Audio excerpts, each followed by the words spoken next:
सोर दङ कमेन्ट हरदो लोगोफोर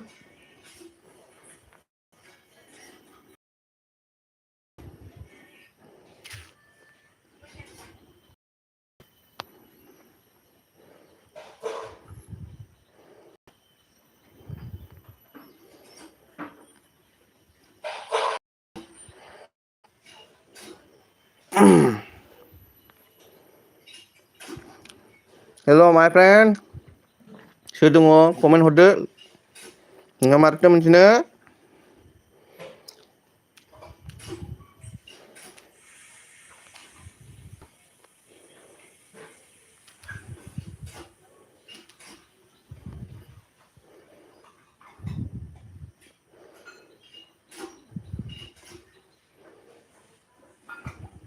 हर मबाइला कमेन्ट प्लिज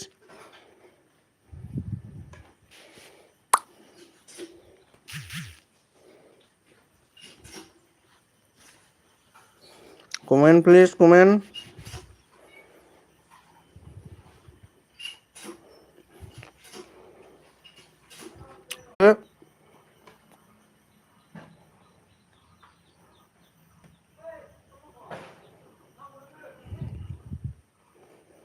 हाय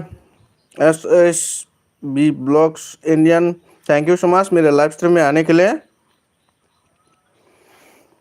ब्रह्म ब्लॉग्स गैया आंनोबो एसे दे थैंक यू सो मच आदा आंनि लाइव स्ट्रीमाव फैनायनि थाखाय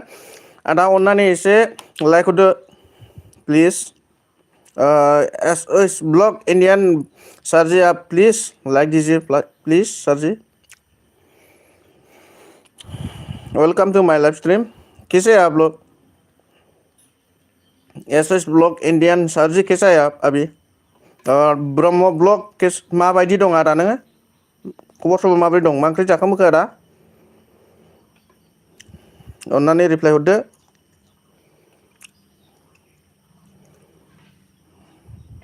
हलाय बे मबाइल हलाय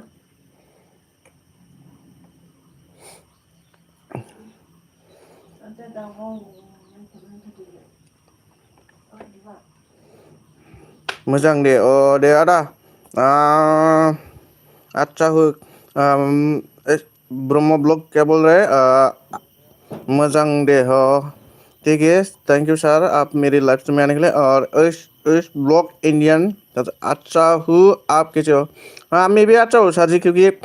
अभी टाइम नहीं हुआ है ना कम में जाने के लिए इसीलिए मैंने लाइव स्ट्रीम किया है अभी फिलहाल तो मैं इस आईडी से मैं सपोर्ट कर लेता हूँ आप लोग को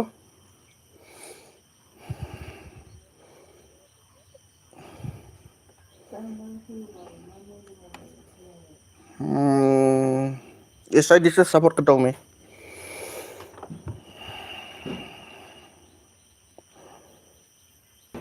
सपोर्ट करता हूँ इस आईडी से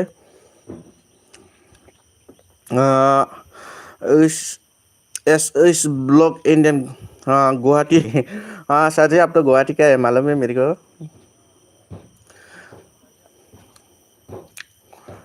सर जी मैं इस ब्लॉग इंडियन में आपके चैनल में जा रहा हूँ क्योंकि मैं सपोर्ट करने बोला हूँ आपको मेरी आईडी से सब आईडी से जो आप आज मॉर्निंग में वीडियो डाला था उसको देखता हूँ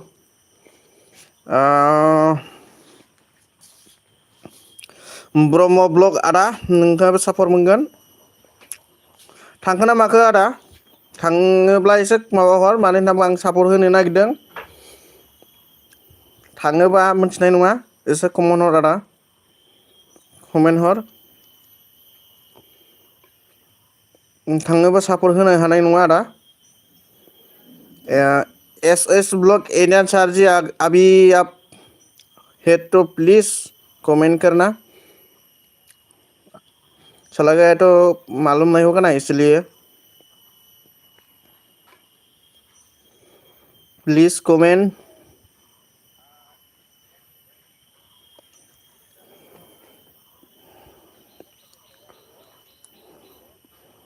प्लीज़ कमेंट, नहीं तो सपोर्ट कर नहीं पाऊँगा यार।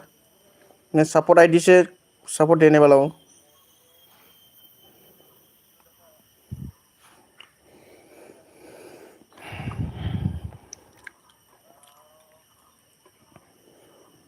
हाँ प्लीज़ चेक करो। हाँ हाँ ठीक है ठीक है ठीक है, मैं देख रहा हूँ देख रहा हूँ देख रहा हूँ देख रहा हूँ।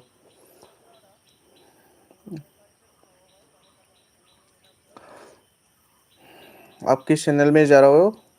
एस इस ब्लॉग इंडियन, हाँ आपकी वीडियो देख रहा हूँ मैं अभी। और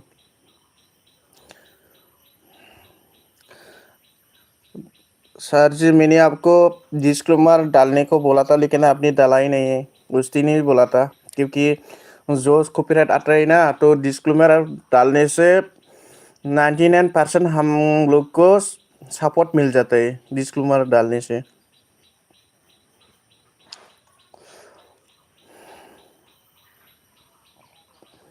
मैं आपके चैनल को देख रहा हूँ अभी, आपके वीडियो जो आज डाला था उसको।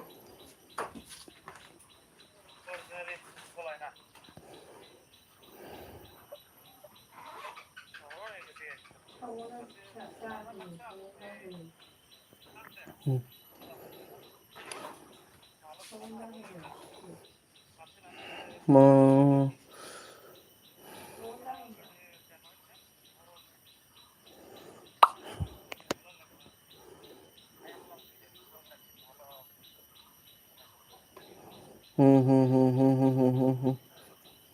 पहले वीडियो फुल तो देखना पड़ेगा, नहीं तो बाद में ड्रॉप हो जाएगा ना। हाँ Hemant Kumar Brahma, hello hello hello brother, कैसा है आप अभी? खबर सबर कैसा है Hemant Kumar Brahma? Hemant Kumar Brahma, hello. Thank you so much sir ji मेरे एलएलबी में आने के लिए।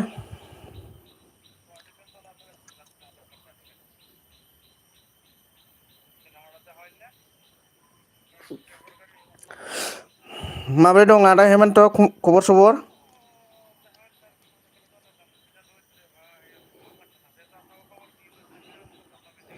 S S blog Indian sir ji, क्योंकि आपका तो 1K से भी ज़्यादा हो चुका है, मोनेटाइज भी हो चुका है चैनल, लेकिन क्यों व्यू नहीं आ रहा है? व्यू तो आना चाहिए था आपका चैनल में।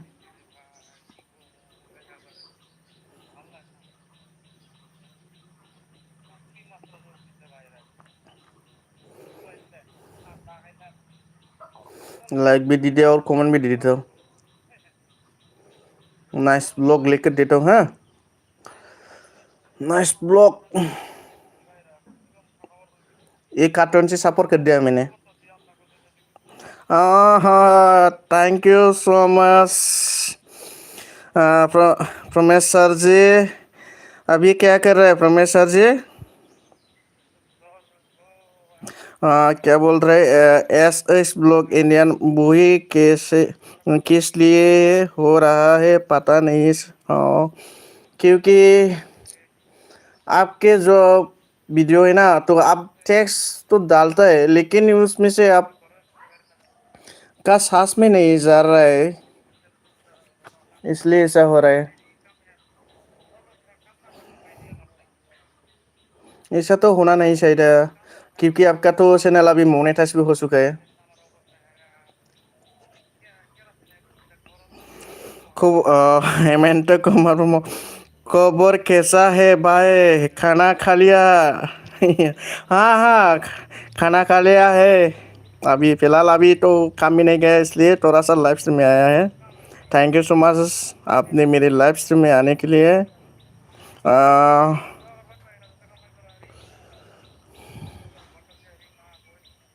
चेक कर लीजिएगा, मैंने आपका फुल वीडियो देख के सपोर्ट कर लिया है।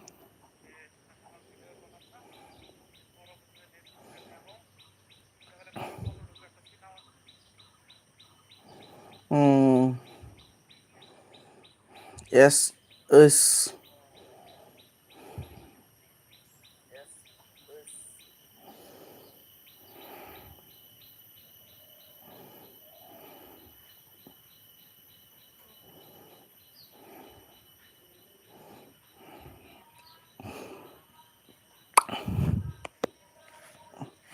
सपोर्ट कर दिया है और जस्ट काम करके बैठी हो प्रमेश सर जी अभी ठीक है ठीक है ठीक है।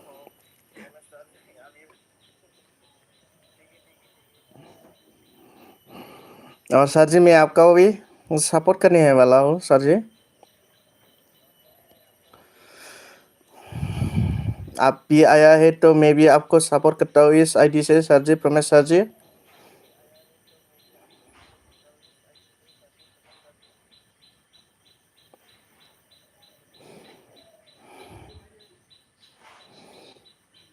सॉरी सॉरी सॉरी मेन मेन चैनल से आना सर जी प्लीज़। ये तो आपका सपोर्ट आईडी है।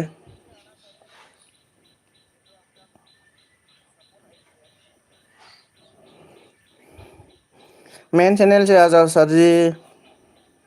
प्रमेश सर जी मेन चैनल से आ जाओ।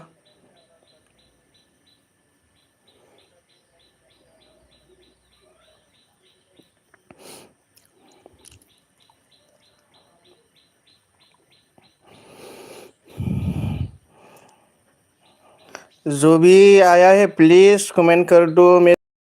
चाहता हूँ क्योंकि आप लोग का भी चैनल ग्रो हो।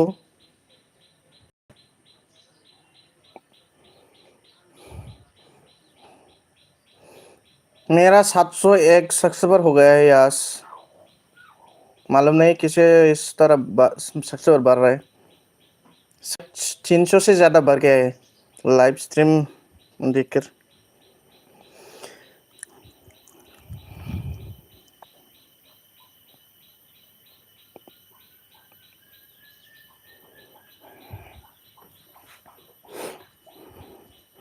प्लीज़ प्रमेश सर जी आपकी मेन आईडी से आ जाओ।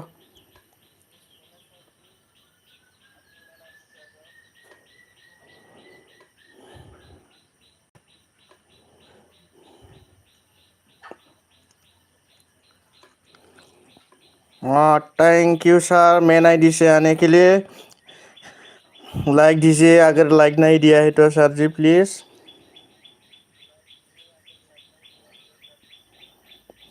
ठीक है मैं आपको सपोर्ट कर लेता हूँ सर जी इस आईडी से।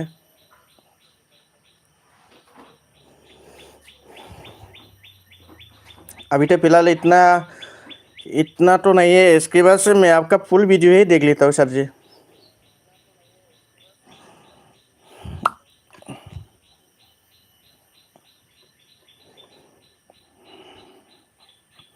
मैं अभी एक शॉर्ट वीडियो डाला है। हाँ मैंने भी देखा है मेन आईडी से शायद सर जी।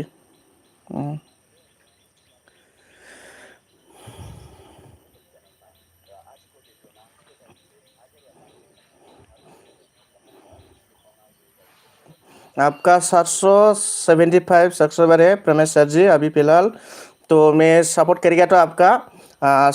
476 हो जाएगा आपका सब्सक्राइबर। कैसा हुआ व्यू आया है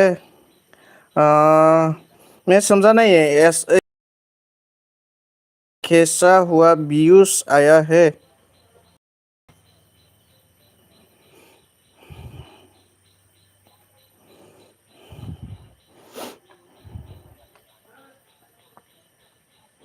जो भी मेरे लाइफ स्ट्रीम में आएगा मैं इसी तरह से सपोर्ट करते रहेगा क्योंकि हम एक दूसरे को सपोर्ट करेंगे तो हम एक दूसरे को सपोर्ट करें तो हम लोग का चैनल ग्रो हो जाएगा ना इसीलिए यार। क्योंकि दूसरे लोग फुल वीडियो वॉच नहीं करते उसके बाद से बाद में ड्रॉप हो जाता है सब्सक्राइबर। उसके बाद से बहुत दुख हो जाता है।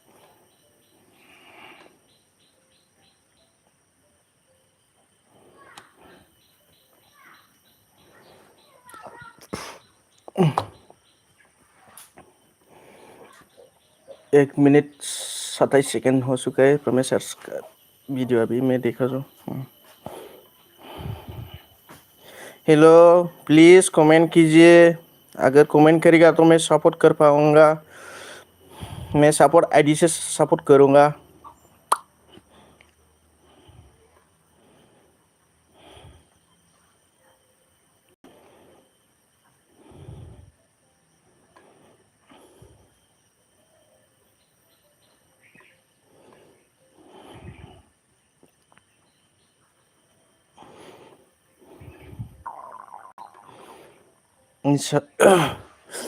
कमेंट नहीं कर रहे, कौन है यार? प्लीज कमेंट करो। आपका खाना प्रमेश सर ने पूछा है, आपका खाना हुआ है? हाँ सर जी, खाना हो चुका है मेरा। इस खाना खाने के बाद ही मैं लाइव स्ट्रीम में आया हूँ। अब ये सब्जी तो मेरा भूल गया था, क्या सब्जी था? ऐसे ही दाल, दाल और कुछ था। दाल भात बोलना सही शायद इसको।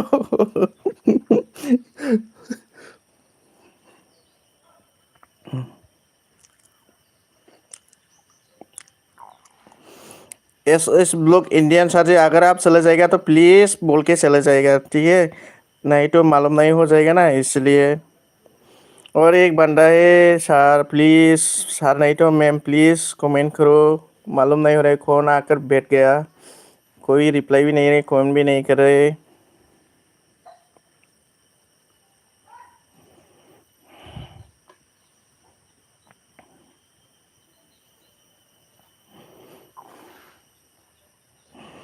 अभी एक शॉर्ट वीडियो डाला है, देखो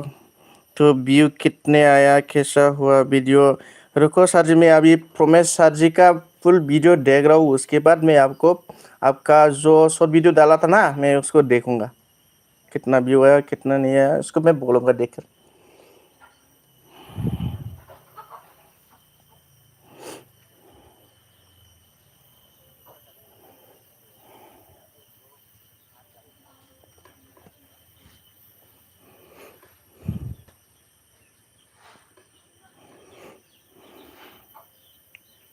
वीडियो चल रहा है क्योंकि बहुत लंबा वीडियो है ना, क्योंकि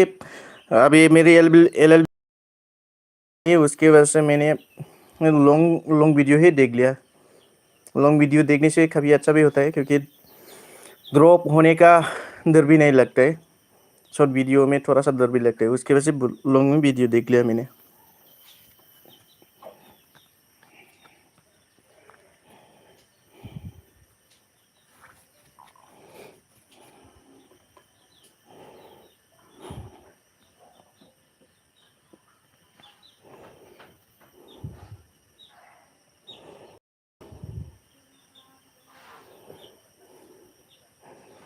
कर दिया मैंने और कमेंट भी कर लेता हूँ।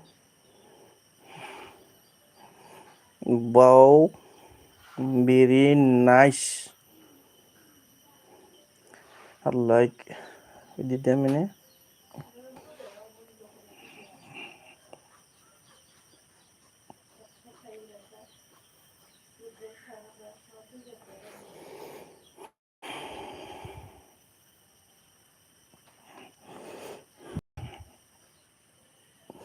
मैसेज करो प्लीज, मैसेज करो।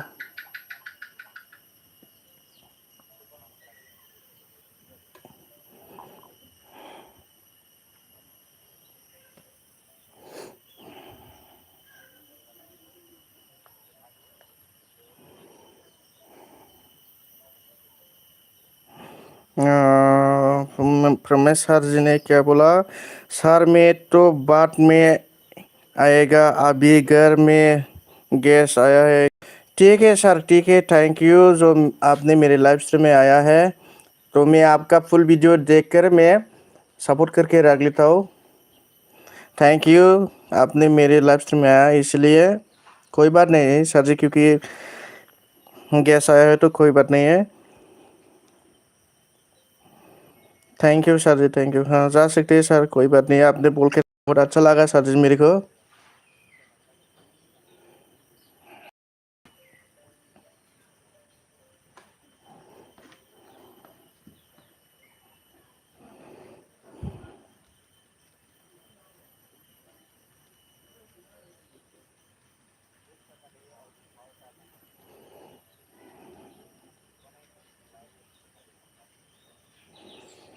बाय सर जी, बाय रमेश सर जी, बाय।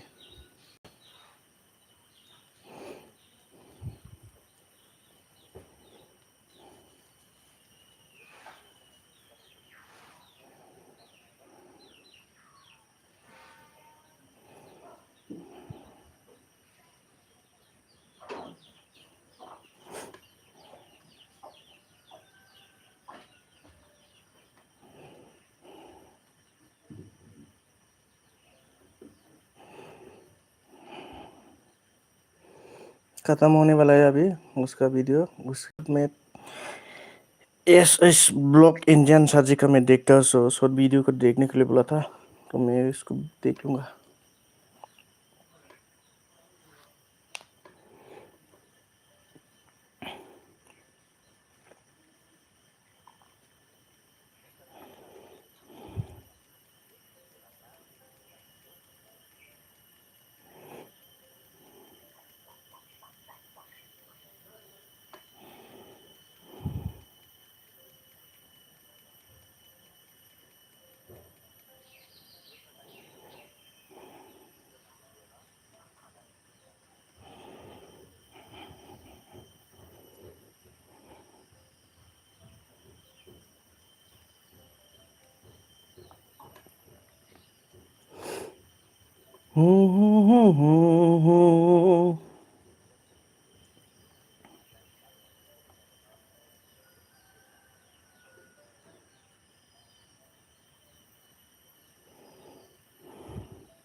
ठीक है, फुल वीडियो देख लिया मैंने, सपोर्ट भी कर दिया अभी।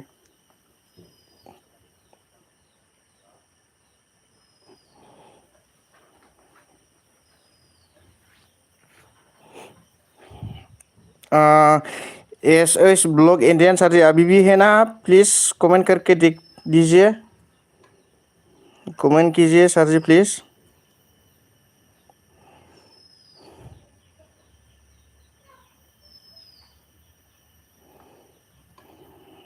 हाँ हाँ हाँ, वीडियो अपलोड करने के बाद पब्लिक को बार बार ओपन करने से क्या होता है? व्यूज रुक जाता है क्या? वायरल होने का चैनल कम होता है क्या? बोलिए मेरा यूट्यूब स्टूडियो। ऐसा तो होता नहीं है सर जी, मैं भी ऐसा करता हूँ। यूट्यूब यूट्यूब में वीडियो जो हम लोग अपलोड करते हैं ना, तो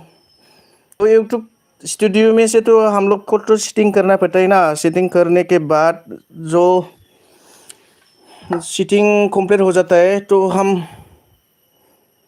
इसमें से कोई प्रॉब्लम नहीं होता है। मैं भी देखते रहता हूँ, इसमें तो कोई प्रॉब्लम नहीं है। सपोर्ट कर चुका हूँ मैं, उसका डन हो गया।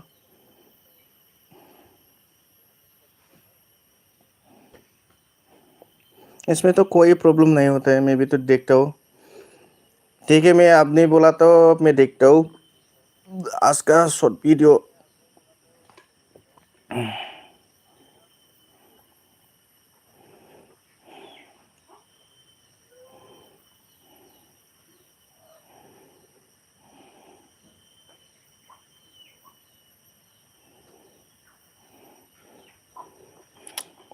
अच्छा होना नहीं चाहिए था आपका चैनल। हाँ, व्यू आ गया, व्यू अच्छा अच्छा रिस्पॉन्स हो गया है। अच्छा रिस्पॉन्स हुआ है। जो आप 1 घंटा पहले डाला था वो 192 व्यूज आ गया है आपका शॉर्ट वीडियो में। ठीक है, मैं भी देखता हूँ। बहुत अच्छा देखते है यार इस दृश्य में।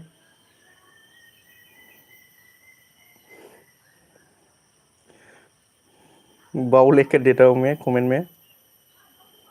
बाउ सुपर लेकर दे दिया मैंने।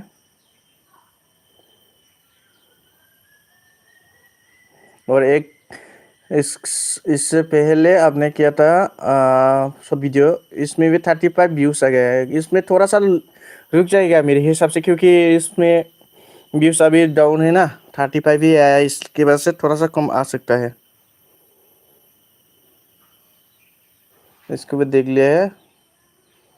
और इसको कमेंट कर लेता हूँ मैं, गुड लेकर देता हूँ मैं। लाइक भी दे दिया मैंने और कमेंट भी कर दिया है। सो सर जी आप एक काम कीजिए, आप जो सर ने बोला है, सर का वीडियो देखता है तो आपको तो मालूम हो जाएगा ना, जो सर ने बोलता है किस तरह से वीडियो देखना है। ओह रिंकी दिमारी हेलो आ गई, थैंक यू अब सोना। आंनि लाइभ स्ट्रिमाव फैनायनि थाखाय आं आसा खालामखादोंमोन आब'मोना फैगोन होननानै फैबाय दे आब' thank you thank you thank you thank you very माच आब' आंनि लाइभआव फैनायनि थाखाय गोजोननाय थाबाय आब' आं लाइभ स्ट्रिमाव फैनायनि थाखाय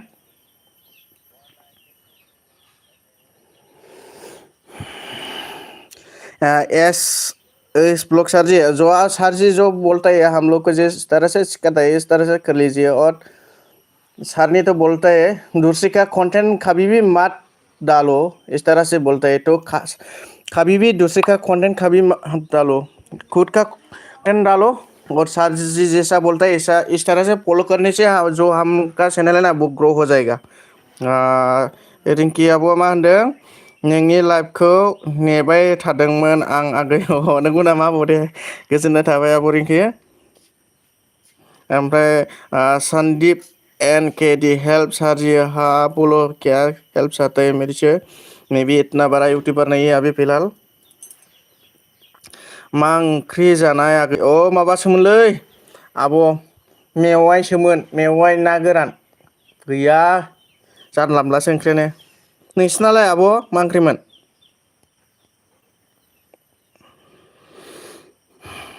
लाय बेनाबो चेनेला मा जादों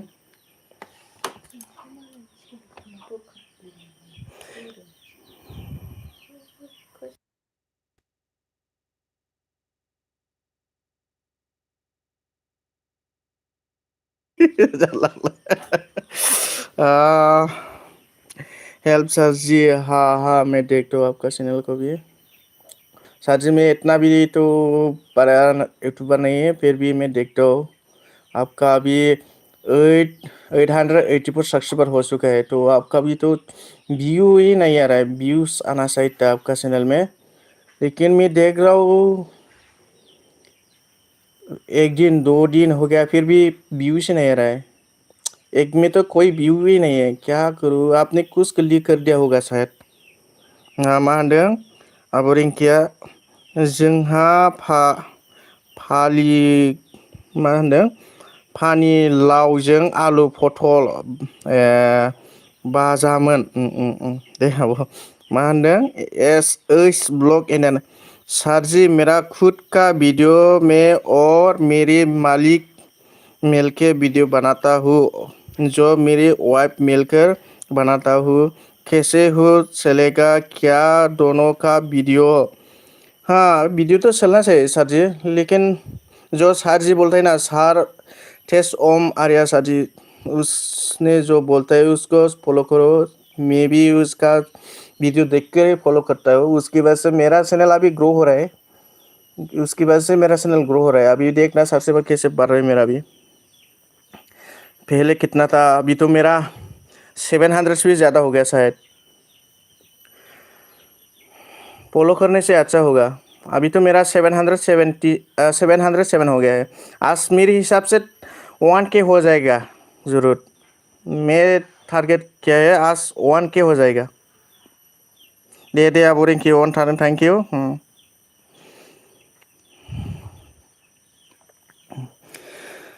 हाँ सर जी हेल्प सर जी हाँ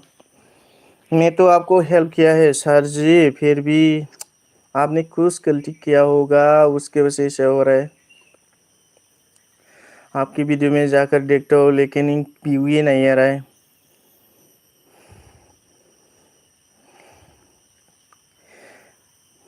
ठीक है मैं आपको इस आईडी से भी सपोर्ट कर लेता हूँ संदीप एन के डी इस आईडी से मैं आपको हेल्प करता हूँ कल भी दिया था आपको हेल्प मैं आपका वीडियो देखकर ही हेल्प करता हूँ फुल वीडियो देखकर ही इस तरह व्यूज़ नहीं आने से दिल मन को बहुत बुरा लग जाता है मेरा भी होता है लेकिन अभी जो सर टेस्ट ओम आर्या सर जी हम लोग को सिखाता है और हमको टेलीग्राम ग्रुप में रखा है फ्री वॉच टाइम देने के लिए उसकी वजह से बहुत अच्छा लगता है उसकी वजह से मेरा चैनल भी ग्रो हो रहा है लेकिन सर जी इस ब्लॉग इंडियन सर जी लेकिन आपका वीडियो आप थंबनेल और टाइटल क्यों नहीं देते है ग्रुप में? शेयर करने के देने से अच्छा होता है। हम सबको तो एक दूसरे को सपोर्ट करने के लिए तो ग्रुप बनाया है सर। सर टेस ओम सर आर्य जी ने दे आबो दे अनथादों थैंक यू। गौरव आस पहला आप भी कर दो। ठीक है कर दूंगा। मैं तो अभी सपोर्ट कर रहा हूँ। अभी तो इतना नहीं है ना लोग, इसके वजह से मैं फुल वीडियो देख कर ही मैं सपोर्ट कर रहा हूँ। संदीप NKD को मैं अभी पहले सपोर्ट कर रहा हूँ। ठीक है सपोर्ट ले लीजिए। मैं ब्लू दे रहा हूँ आप लोग को। दे अब रिंकी आं नोंखौ ब्लू होबाय सपोर्ट लालायदो एसे। बिसोरबो आंनि ग्रुपनिखा लोगो गोजा। ब्लू चाहे तो बोल लीजिएगा, मैं ब्लू दे दूंगा।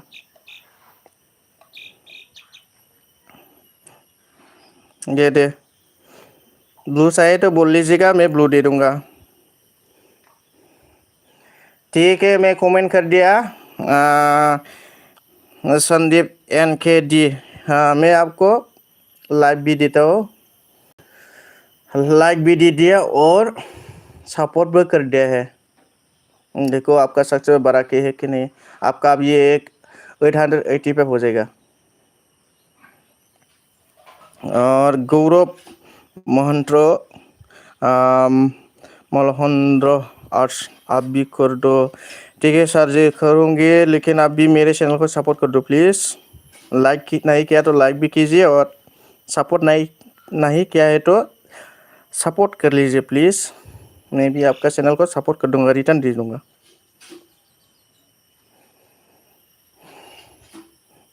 संदीप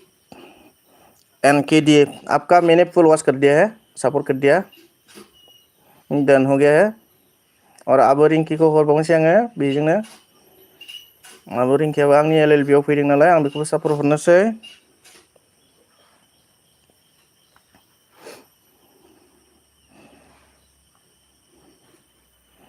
फन फैदों दे आब' दे रायलायग्रो।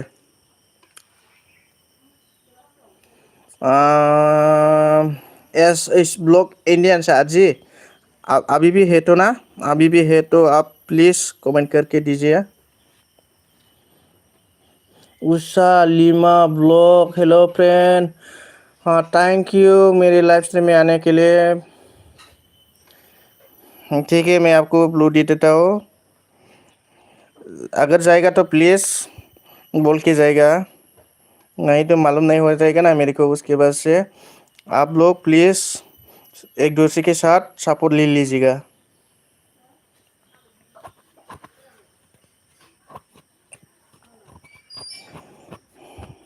संदीप सर जी के साथ भी फ्रेंड होना है तो फ्रेंड कर लीजिए।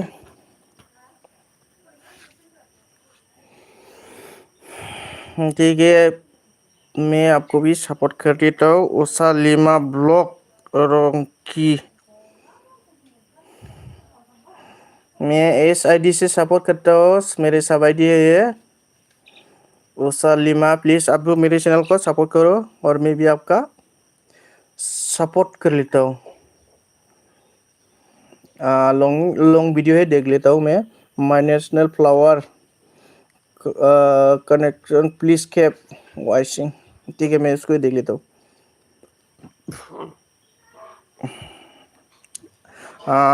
उषा लीमा ब्लॉग लाइक नहीं किया तो लाइक कीजिए मैम, और प्लीज़ और मेरे चैनल को सपोर्ट कर लीजिए। हम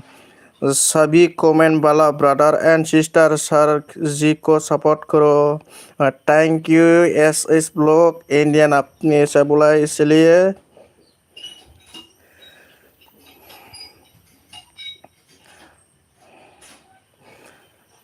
मैंने उषा लीमा ब्लॉग को सपोर्ट कर दिया। अभी मैं फुल वॉच कर रहा हूँ। आपका 505 सब्सक्राइबर है तो हमें सपोर्ट करेगा तो आपका हो जाएगा 506 सब्सक्राइबर हो जाएगा। अभी मैं फुल देखूंगा, नहीं तो बाद में ड्रॉप हो सकता है, इसलिए मैं फुल वीडियो देखूंगा आपका। थैंक यू लाइक डन करने के लिए। एक कार्टून प्लीज़ सपोर्ट मी। ठीक है मैं आपका वीडियो देख रहा हूँ मैम जी।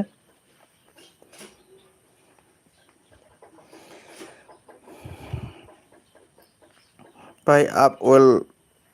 भाई आप वेल मैं बोले हाँ हाँ हाँ एस एस ब्लॉग इंडियन ने क्या बोला सर मैं अभी चाय पीने के लिए जाओ क्या हाँ जाओ हाँ जाओ जाओ कोई बात नहीं सर अगर आपको सपोर्ट चाहिए तो सपोर्ट भी मांग सकते हैं जो मैम जी आया है उषा मैम जी उससे मांग सकते हैं जो रिंकी मैम आया है उससे मांग सकते हैं क्योंकि अगर एक दूसरे को सपोर्ट करेगा तो हम लोग का चैनल ग्रो हो जाएगा ना उसके वजह से सपोर्ट मांग लीजिए मैं अगर आपको भी चाहिए तो आपको भी मैं ब्लू दे दूँगी ब्लू देने से डायरेक्टली उसके चैनल में जाकर सपोर्ट ले सकते हैं दे आब' थैंक यू फैनायनि थाखाय सपोर्ट नांगौआ बिदि आब' रिंकी नोंबो संदीप आपको मैं आपको भी ब्लू संदीप ने क्या बोला चैनल का वीडियो मोनेटाइज नहीं हो रहा है सर जी ओ ऐसा प्रॉब्लम हो रहा है आपके साथ लेकिन आपका तो 1K नहीं हुआ है ना 1K होने दो पहले 1K होने के बाद ही हो जाएगा उषा लीमा मैम जी मैं आपका सपोर्ट कर रहे हैं फुल वीडियो देखकर ही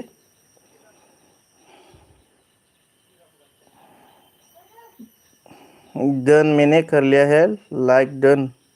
कर दिया है और सब्सक्राइब कर दिया है चैनल चैनल का वीडियो मोनेटाइज नहीं हो रहा है सर जी हाँ पहले आपका जो सब्सक्राइबर है उसको तो होने दो उसके बाद ही हो जाएगा ना अभी तो फिलहाल नहीं हो रहा है तो रखने दो हाँ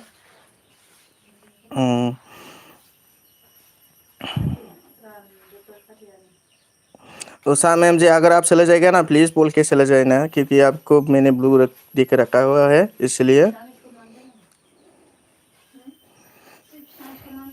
जो भी कमेंट करेगा मैं सही से मैं सपोर्ट करूँगा जो भी आएगा और मेरे को भी सपोर्ट कर लीजिएगा मेरा 716 हो चुका है सब्सक्राइबर फिलहाल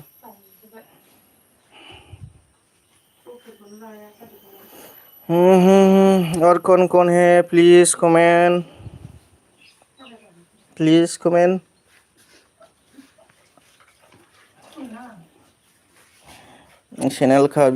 चैनल का वीडियो मोनेटाइज नहीं हो रहा है सर जी क्यों ऐसा हो रहा है सर जी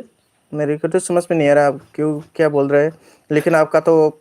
अभी 887 है सब्सक्राइबर अभी इसमें तो मोनेटाइज तो नहीं होगा ना आपका जो सब्सक्राइबर है उसको कम्प्लीटली होने दो उसके बाद ही हो जाएगा 4 घंटा वॉच टाइम चाहिए और 1K सब्सक्राइबर चाहिए उसके बाद ही हो जाते हैं आपने तो डाला है 311 वीडियो डाल चुके हैं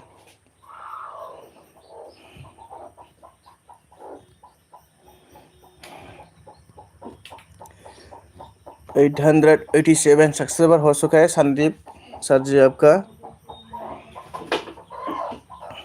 पहले सब्सक्राइबर होने दो उसके बाद ही हो जाएगा ना सर जी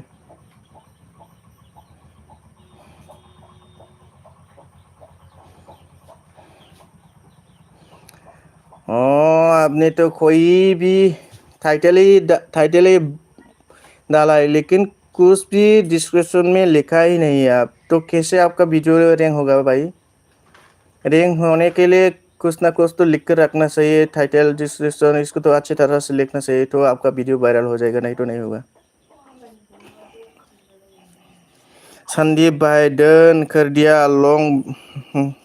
वीडियो में से प्लीज़ आप फुल वॉच करके रिटर्न करो हाँ संदीप सर जी आप रिटर्न कर लीजिए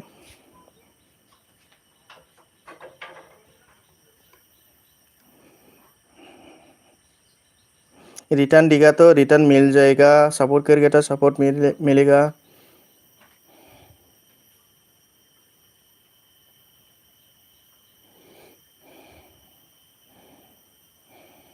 हाँ सपोर्ट कर चुका है बहुत वेरी नाइस वीडियो लेकर बहुत वेरी नाइस इंफॉर्मेशन लेकर दे दिया है उषा मैम ने आप भी सपोर्ट करो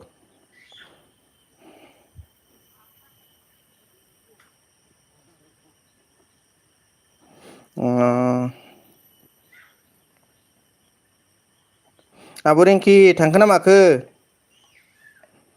माथो सिरि जाथारखो आब' रिंकि?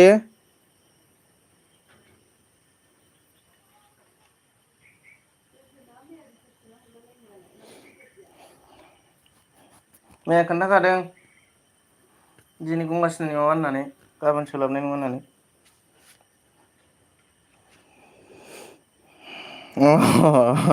संदीप कमेंट चेक कर दो please. Back Sandeep sir ji back कर दो, रिटर्न कर लीजिएगा। रिंकी मैम ने भी आपको सपोर्ट कर दिया है और आप भी सपोर्ट कर लीजिएगा। एक दूसरे को सपोर्ट करो, सपोर्ट करेगा तो सपोर्ट मिल जाएगा।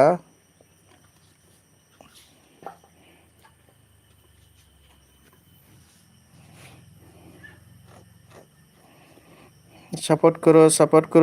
सर जी। अब रिंकी माबा बिदों हनै उषा लिमाया रिंकी प्लीज कम बोला है तो प्लीज सपोर्ट कर लीजिए आप एक दूसरे को।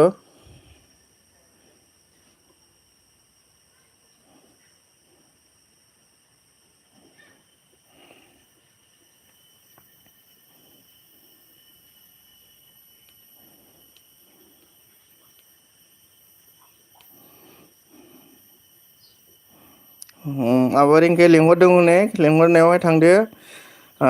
संदीप एन किने केवल वीडियो मोनेटाइज नहीं हो रहा है सर जी। कैसे होगा सर जी, आपका तो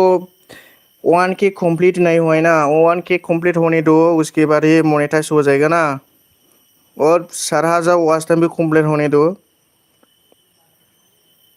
उसके बाद ही मोनेटाइज हो जाएगा।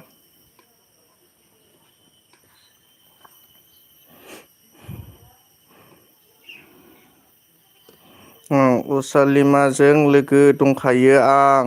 बिसोर दंना गैया चेक खालामनो थिन। उषा मैम जी, रिंकी मैम आपके साथ फ्रेंड में है, इसलिए वो आपको पूछ रहा है आप उसके साथ अभी फ्रेंड में है कि नहीं, उसको पूछ रहा है मैम ने। तो प्लीज़ उसको रिप्लाई दीजिए आप।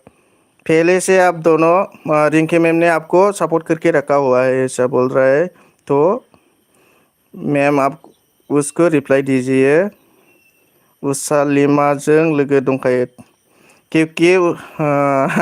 सेमा ब्लॉग क्या हुआ बा गुरुमा। बा गुरुमा, थैंक यू मेरे लाइव स्ट्रीम में आने के लिए। Thank you so much Seema blogs. अभी मेरा फ्रेंड नहीं आया है बाबा गुरुम्पा, मैं गाली दूंगा उसके लाइव स्ट्रीम में जाकर। आज लाइव स्ट्रीम देखा तो, क्योंकि वो आने के लिए बोला था लेकिन आया ही नहीं वो, इसलिए।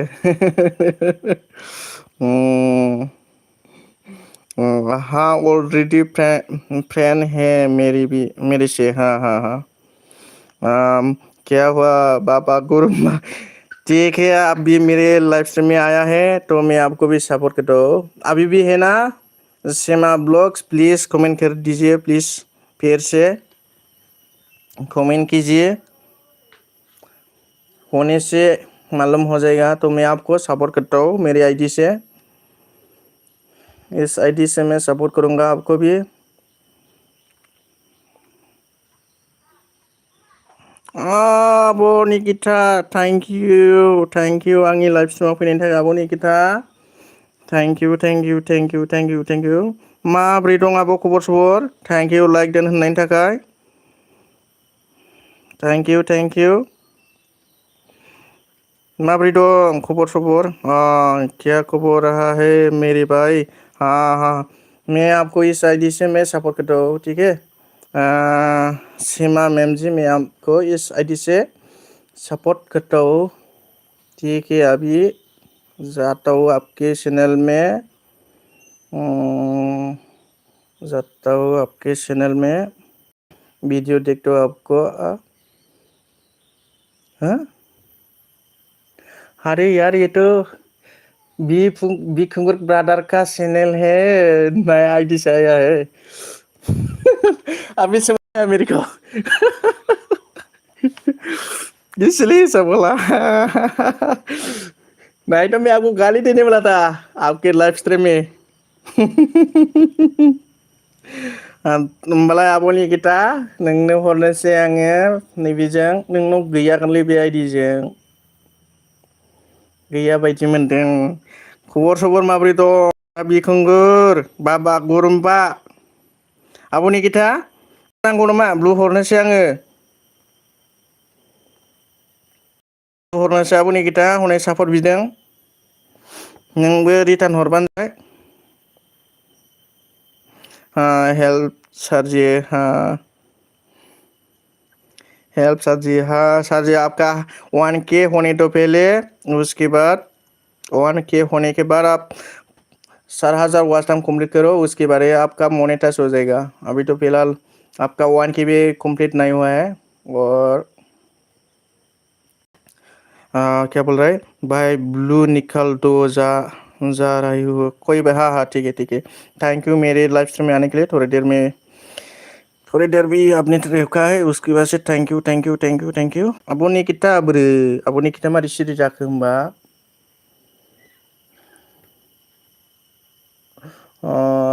संदीप प्लीज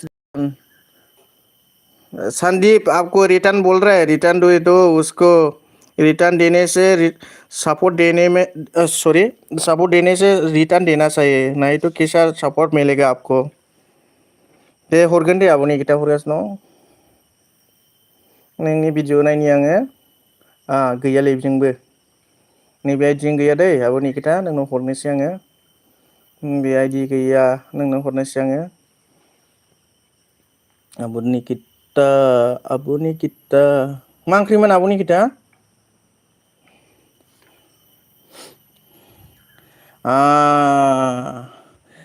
दिनैनि ओंख्रि जाबा गोथावनो नायनोसै दे भिउस फैयाबा बोनाव मा होनदों आब' रिंकिया भिउस फैयाबा बोनाव मन' जानो नोंगौथ' नोंगौ बिराद जारला जाबाय बेना भिउसानो फैया हनै आगोलनिफ्रायनो दंखायोमोन दंनाया बे आंजों फ्रेन्डआवहाय माबायावहाय जोंहा मोनसे माबा दंना मा होनो दालि गोरान दालि गोरान दालि ढेरस भाजासोमोन नोंगौ आब' रिंकि बेयो आंजों आगोलनिफ्रायनो लोगो दंखायो माबायावहाय जोंहा मोनसे दं नालाय टेलिग्राम ग्रुप बेयावहाय जोङो बेजों लोगो मोनलायदों आरोखि लोगो मोनलायनानै बेयो आंजों सापर्ट दंलायखायोमोन दा हनै बेना भिउसआनो जाया हेल्प बिगासिनो दं आं मालाय मारै होनो रोंदों आंबोथ' बारा एसेबां गोरों माबा नङाना इउटुबार नङा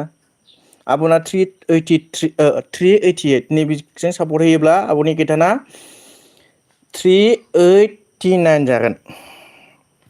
मा फंबाय दालि गोरान बे दं नामा सरिलै मा खालामनोब्रा मा दालि गोरानसो होनहरजाबाय माथो आदा बिखुंखौसो उषा मैम क्या बोला है बच्चे को लेने जाने हैं स्कूल में हाँ ओके बाय ठीक है मैम जी जाओ कोई बात नहीं हरदो होनदों आब'नि खोथाया दे हरगोन दाबो जायाखै माथो ब्लु हरबायमोनथ' आङो ब्लु हरबायब्रा जाबाय जायाखै हरफिनलाय आदा बिफिंगुर आं नोंनोबो होदोंमोन ब्लु होबायमोनथ'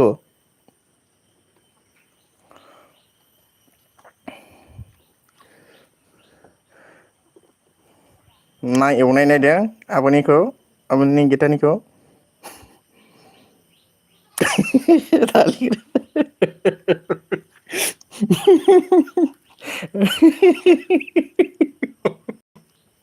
मिनिंखौ बिlang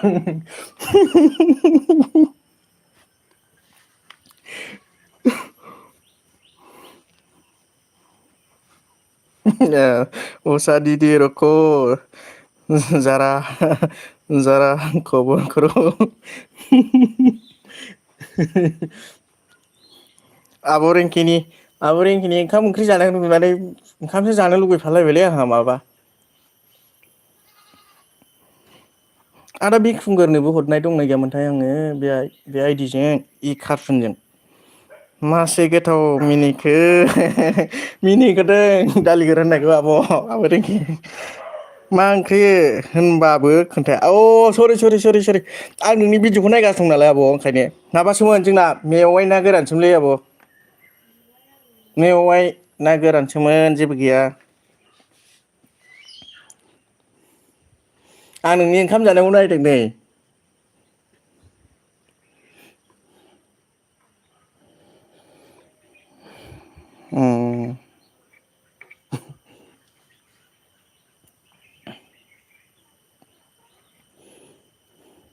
होबाय दे आब' हरबाय आङो सही बोला आपने आपने शायद लगता है वीडियो डिलीट किया है पहले उसके बाद से वायरल नहीं हो रहा है आपका वीडियो इस तरह करना नहीं चाहिए पहले आपको प्राइवेट में रखना चाहिए प्राइवेट में रखने के बाद डिलीट करना चाहिए नहीं तो आपका जो क्या बोल रहे हैं व्यूज सॉरी क्या बोल रहे हैं नोटिफिकेशन डाउन हो जाता है हेल्प मैंने हेल्प सर जी मैंने वीडियो डिलीट कर दिया है इसलिए वीडियो वायरल हो मैंने वीडियो डिलीट कर दिया है तो इसलिए वीडियो वायरल नहीं हो रहा हाँ समझ में आ गया है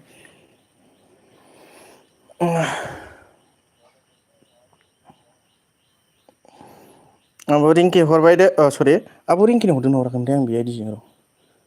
बावदोंसो आंहाबो हराखैथ' आब' रिंकि नोंनोबो हरनोसै दे बे आइडिजों आब'नि गिटारनो हरबाय आङो आब' रिंकिनि हरनोसै आङो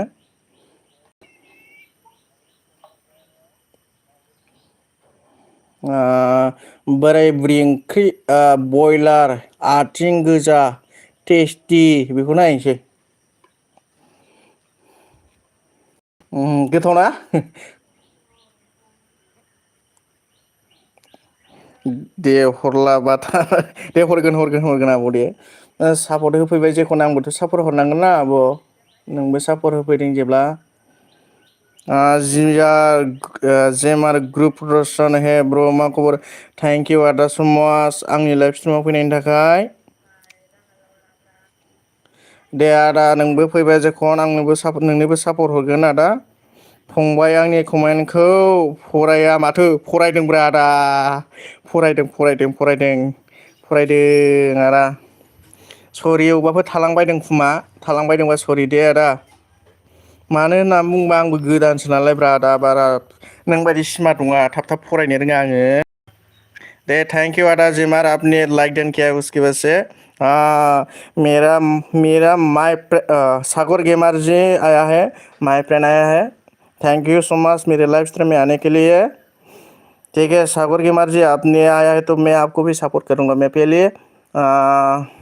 रिंकी मैम जी को सपोर्ट कर रहा हूँ अभी फिलहाल उसका फुल वीडियो वॉच कर रहा हूँ उसके बाद मैं उसको सपोर्ट करूंगा तो मैं आपको भी सपोर्ट करूंगा रुक जाओ थोड़ी देर हिंदी बोलने में थोड़ा सा दिक्कत हो जाता है क्योंकि आसाम का लोग ऐसा ही है बोलने में थोड़ा सा दिक्कत होता है जेमारा दा थांखो ना माखो दा थांथ' दङबा अननानै कमेन्ट हर आदा आंनि बे आइडिजों सापर्ट हरनो सानदों दंबा कमेन्ट हर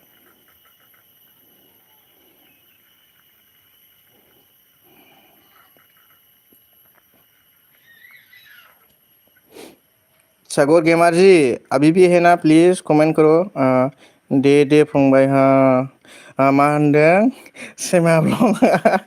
फंबाय दालि गोरान बिनो थासिगोन नामा आदा फंबाय दालि गोरान जानो गोथावना गोथाव आदा गोथाव आब' रिंकिनाबो गोथाव नै दाउ आथिङा जा गोथाव एवखाबाय माथो आब' रिंकिया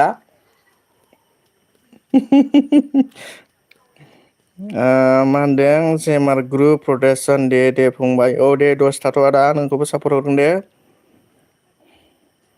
जेब्ला आंनि लाइभआव फैबाय जेखुनु अब्ला आंबोथ' सापर्ट हरनांगोन एसेबाबो हायाबाबो एसेखौ सापर्ट हरनो नाजागोन आंबो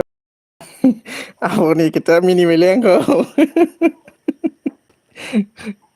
जा मोजां मिनिखायोना नंगौ नंगौ आयै माथो एकथासो जानोसैब्रा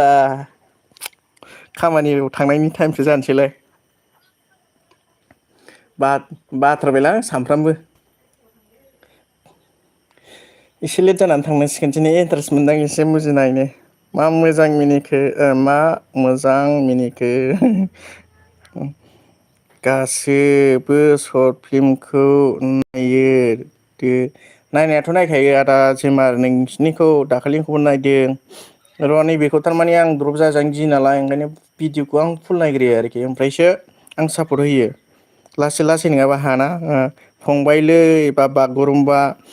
आं आदा नोंनोबो नैबे आइडिजों दा जा हरबाय थादोंना बे आइडिजों हराखैगोन नोंनोबो हरगोन दे आदा मा होनदों आब'नि खोथाया नोंहालाय मा ओंख्रि सेमा आगै सनाया सोंदों हनै कैसे वीडियो वायरल करे सर संदीप ने क्या बोला है इनके कैसे वीडियो वायरल करेगी सर जे माने वीडियो डिलीट कर दिया है तो इसलिए वीडियो वायरल नहीं हो रहा है ऐसा है आपका जो बोल रहे हैं आप मेरे को समझ में आ रहा है तो क्या करूँ क्या बोलूँ मैं कुछ समझ में नहीं आ रहा आपको क्या कैसे समझाओ तो ऐसा करना पड़ेगा आपको पहले आपने मैंने देखा है पहले आपने बहुत गलती करके रखा था हैशटैग आपने 15 से ज़्यादा लगा कर रखा हुआ था पहले यूट्यूब पुलिस के खिलाफ है हैशटैग 15 से ज़्यादा लगा कर रखा है रखेगा तो वीडियो डायरेक्टली आपने क्यों ऐसा डिलीट किया ऐसा करना नहीं चाहिए था ये बहुत बड़ा गलती है आपका मा होनदों असेमाया खामानिखौ दोनथ'दोब्रा फंबाय आयै आदा खामानिखौ दोनथ'नो हाया बेजोंनो उदै सुफुंनाय बे उदै थाइसेनि थाखायनो बिदि खस्थ' लानांगौ जायो आदा कैसे वीडियो वायरल करेगा सर जो हम लोग का सर जी ना उससे पूछ लीजिए सर जी आप सर टेस ओमारिया सर जी से पूछ लीजिए सर क्योंकि जो उसने बोला इसकी वजह से मे बी आज मेरा चैनल भी ग्रो हो रहा है तो आप भी उससे पूछिए ग्रुप में जाकर शायद आपने ग्रुप से लिप ले लिया है शायद है ना टेलीग्राम ग्रुप लिप ले लिया है आपने फिर से ज्वाइन होकर उससे पूछिए आप पूछने से मालूम हो जाएगा ना क्योंकि बहुत अच्छा सर है हम लोग को बहुत अच्छे तरह से समझाता है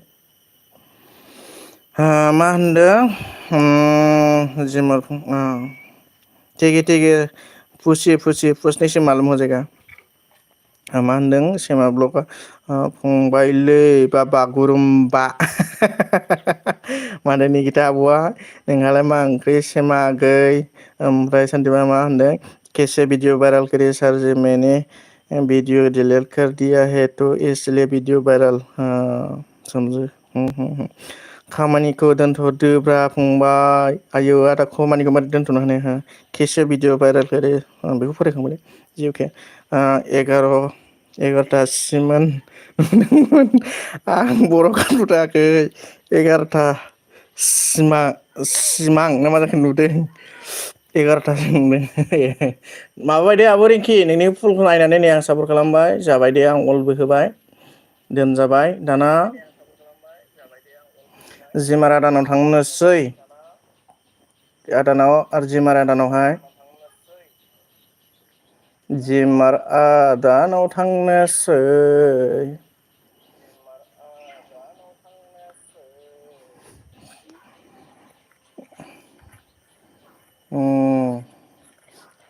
आब' गाबसुलिनि गाबनायखौ नायनोसै बेजों सापर्ट गैखाया नंगौ आदा जेमाराथ' आं हरदोंमोन हरनाया ओमफ्राय मा होनदों जेमार आदा फंबाय सापर्ट होदो होगोन आदा होगोन ओमफ्राय मा होनदों निगिता आब'आ गोथाव दे आगै नंगौना ओमफ्राय मा होनदों जेमार ग्रुप प्रडाक्सन सेमा ब्लग फ्रेन्ड जाफैदो माबासो बियो आदा जेमार मा होनो आदा बिखुंगुरसो बे आदा बिखुंगुरसो आदा जेमार औ औ आदा जेमार ब्लु नांगौ नामा हरनोसै आं नोंनोबो हनै लोगो जादो बेबो सोर बिराद मोजां सापर्ट होखायो बिसोरबो आब' रिंखि मोनहाबो आदा बिख्रिंगुराबो सापर्ट होयो सापर्ट जाफैदो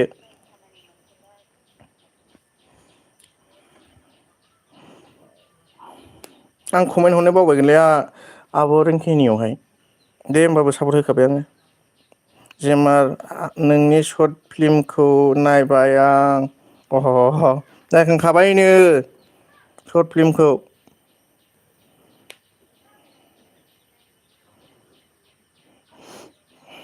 आब' रिंकिजोंहाय लोगो जादो आदा जेमार हनै लोगो जानो लिंहरदों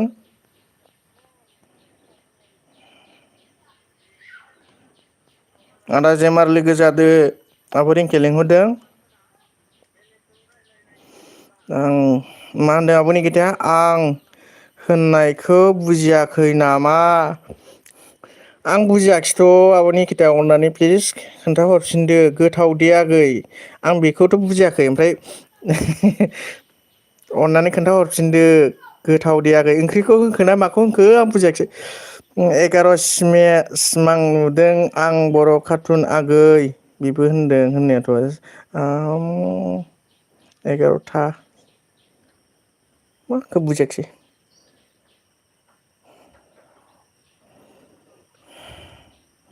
खोन्थाहरफिन आब' निकिता अननानै खुनुरुखुम 11:30सिम थानोसै आं 11:30 थांनानै हाखुदाखु माबाहैनोसै आरो एसे लेट जासिगोन होनबाबो अरजालादे दिनै आं एसे इन्टारेस्ट मोनदों लोगोफोरजों रायलायनायावहाय बिदि सापर्ट होयोबा गोसोआ एसे मोजां मोनो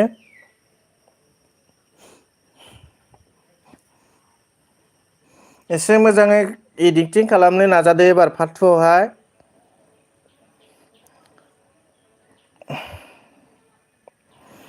जिमार आदा जिमार साब दंखायनो नङा दे होद गावनावबाथाय बिदिनो माबा नङा दे जाहैबायनो आब'नि खोथा खोन्थाहरफिनदोब्रा मा होनामोन आं बुजियाखैना सेमा कमेन्ट हरदों ना फेन दं ना गैया दङ आदा जेमार दङ मैंने सन्दीप ने क्या बोला है मैंने सर ठीक वीडियो डिलीट किया हुआ सर जी ओ इस तरह से अचानक से वीडियो डिलीट करना नहीं चाहिए सर जी इस तरह से डिलीट अचानक से वीडियो डिलीट करेगा तो आपका व्यूज डाउन हो जाता है आं भिडिअ नायगासिनोलै आदा जेमारनि फुल भिडिअ नायनो सापर्ट खालामसै नङाबा आनजानोबो हागौना ओंखायनो मा होनखोलै आब'नि गिथा आं बुजियाखिसै खोन्थादो अननानै फंबायनोबा खोन्थादो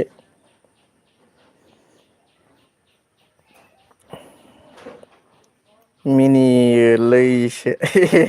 मिनिदोलैसो नंगौ नामा जारलालै सोरनिबा कमेन्टफोरसो थालांबावदों नामाब्रा आंबो बारा रोंजोबा नाब्रा आन्दार मेट्रिक मानसि नालाय आंबो मेट्रिक फाग्ला जानायसो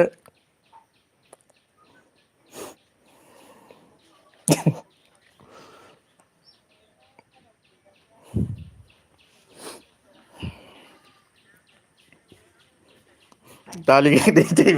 दालि गोरानसो जाबाय नामानो दालि गोरानसो दोनजाबाय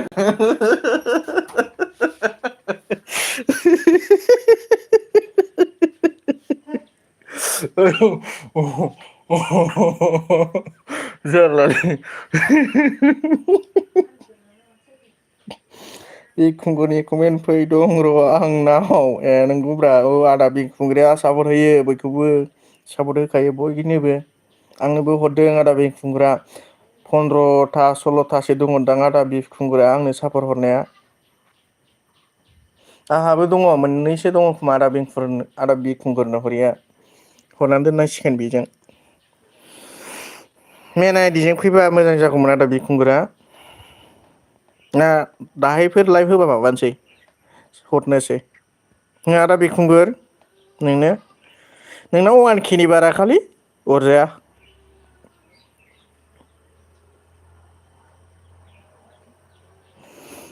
फंबाय फंबाय दालिगोरा माने नोंखौ दिनैनिफ्राय दालिगोरा आबोरै के माने आरि जालालै आरि जालालै आइदै आइदै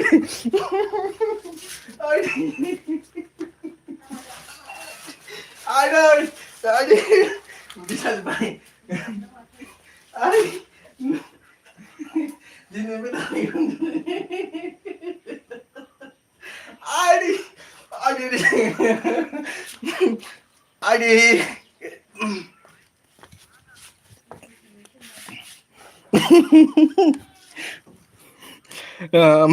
Ahora que tiene banyak kota ligeran दालिग्रा नाम गोदान मोनबाय नोंहा दे मारगोन आदि थैबायलै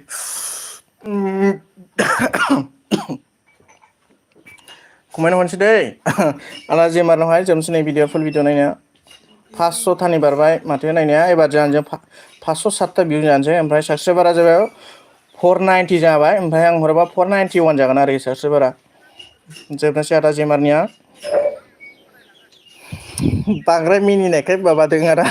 आदा बिरखुंगुर मा जाखो फंबाय र' दे फन फैदों दे फन रायलायग्रो आब' nice movie nice short movie लिरना हरनोसां आदा जेमार नाइस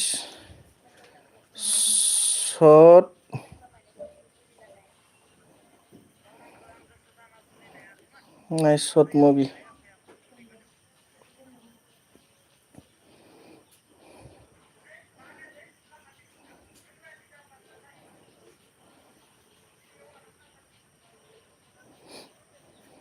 हरबाय दे आदा जेमार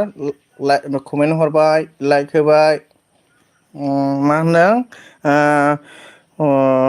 र' फन फैदों दै बेखौ रोंखाबाय थेंक इउ फंबाय वेलकाम आदा मा होनदों सन्दीपआ टकिया में चैनल सार्जी सालाए या खुद दिखी हाँ ठीक है ओमफ्राय मा होनदों आदा बिखुंगुरा बागुरुम्बा फंबाय बारा मिनिना नंगौ बारा मिनिनाङा मिनिबा खिन्थु थै खारसारो आरोखि मा होनदों सन्दीप एन के किया में या चैनल सर्ची चलाए या खुद दिखिए ना आपने साइड ऐसा क्या होगा खुद का वीडियो खुद कभी भी मत देखो इस तरह करेगा तो आपका वीडियो फ्रीज हो जाएगा आपका चैनल फ्रीज हो जाएगा अगर फ्रीज हो जाएगा ना आपका वीडियो कभी भी वायरल नहीं हो जाएगा तो ये सब कभी भी मत करो खुद का वीडियो खुद मत देखो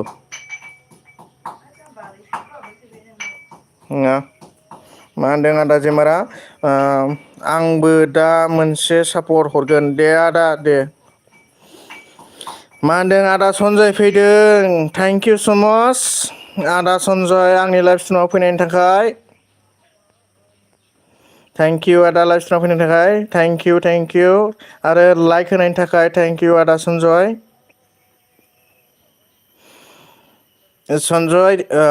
संदीप सरजी आप कभी भी खुद का वीडियो खुद मत देखो अगर आप इस तरह करेगा तो आपका चैनल फ्रीज हो जाएगा अगर फ्रीज हो जाएगा ना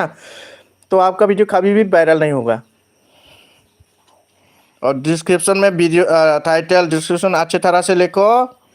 तो आप अच्छी तरह से लिखेगा तो आपका वीडियो वायरल होगा नहीं तो नहीं होगा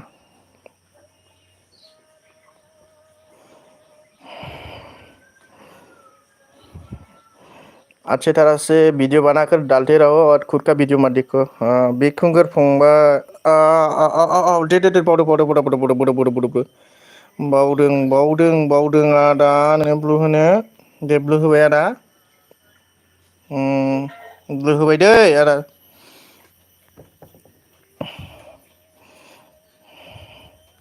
बेखौ लाफिनसै आङो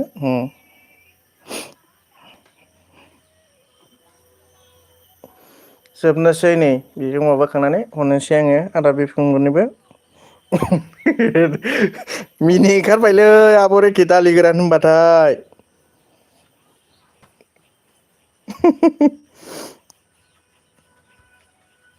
ओमफ्राय आब' रिंकिया दा खयथायाव होगोन लाइभ स्ट्रिमखौ एसे खोन्थाना होखायोबा मोजां जायो। हेल' जेमार हनै आदा जेमार नोंनाव सोंहरदों मानो आदा बिखुंगुर मानो नांला आंबो देरथासिमल' थाखानोसै आदा अननानै एसे देरथासिमल' हेल्प होफादो आरोखि आंहाबो खामानियाव थांनाय जानोसै।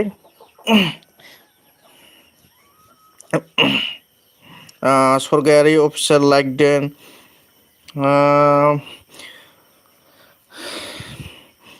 लाइक दिया थैंक यू सरगायारि official thank you so much मेरी लाइव स्ट्रीम में आने के लिए। ओमफ्राय मा होनदों होदोंमोन आदा सनजय दहाय होदोंमोन बियो फुङाव होदोंमोन ओमफ्राय दा माबा 11ता ना बेसेबांसिम होदोंमोनदां आंथ' थाब सिखारखाया नालाय मालाबाबो मा होनदोंमोन नै सजायाखिसैलै दासो सम मोनदों फ्रेन्ड दे जेबो नङा आदा थेवब्लाबोथ' दसे समबाबोथ' फैनो हाबायना गोजोननाय थाबाय। ओमफ्राय मा होनदों नानिया दिनै लाइभ होआखै होखांबाय दा होला आरो सोरखौ नानि होखोथाय आं बुजियाखिसै आदा बिखुंगुर। ओमफ्राय मा होनदों सन्दीपआ सर जी मेरा चैनल अपनी कम्युनिटी पोस्ट में कर दीजिए ना सर जी प्लीज। आप कम्युनिटी टाइप नहीं किया होगा शायद ठीक है मैं ट्राई करता हूँ होगा तो मैं पोस्ट करके रखूँगा। निकिता शॉर्ट फिल्मखौ नायबाय नामा जानो नायदोंना नायाखै आब' निकिता हनै शर्ट फिल्मखौ नायदोंना नायाखै सोंदों नायाखैबा नायना होदो एसे आदा जेमारखौ हेल्प खालामना होदो आदा जेमार नोंनिखौ नायबाय दै फुल हरबाय आङो सापर्ट हरबाय लाइकबो हरबाय सापर्टबो होबाय आङो ओमफ्राय आङो नै दा दोनजाबाय दै आदा जेमार नायखांबायनो आदा जेमार दोन दाना सोरनो हरबावनो आदा बिखुंगुरनो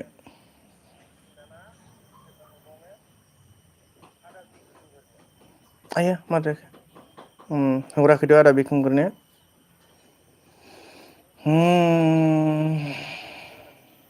हराखै नैबेखौ 2 मिनिट 27 सेकेन्डखौ नायनोसै आङो दा बिखुंगुरनिखौ ओमफ्राय मा होनदों शर्ट फिल्मखौ नाया नामा नायबाय नै आब' आदा जेमार मा होनदों सनजय ब्र होदोंमोन दहाय होदोंथ' होदों दसे रिंकि नायबाय रिंकि नानि फंबाय ह दे मिथिबाय बुजिबाय दे मानो होआ बेलाय आदा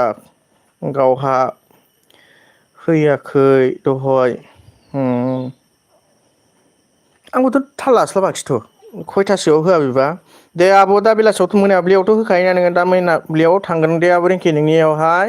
ओमफ्राय आं आब' निकितायाबोथ' होआखिसै माथो दिनै नङाबा आं बिनावबो थांखायोमोन ओमफ्राय नायबाय नायबायनो ओमफ्राय मा होनदों सनजया आदा सनजया एम फिनिश बिखुंगुर